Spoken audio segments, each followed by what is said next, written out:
Moon sale காலை 9 மணியிலிருந்து இரவு 12 மணி வரை ஜூலை 29 ஒரு நாள் மட்டும்.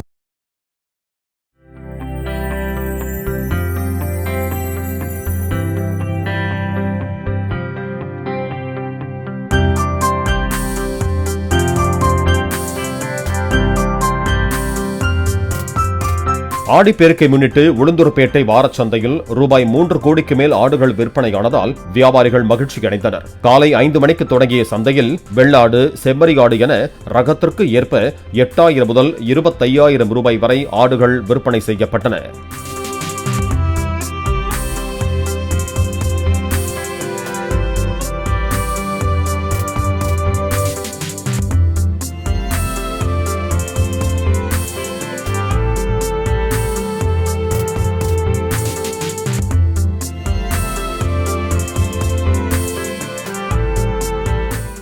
மூன் சேல் காலை 9 மணியிலிருந்து இரவு 12 மணி வரை ஜூலை 29 ஒரு நாள் மட்டும்.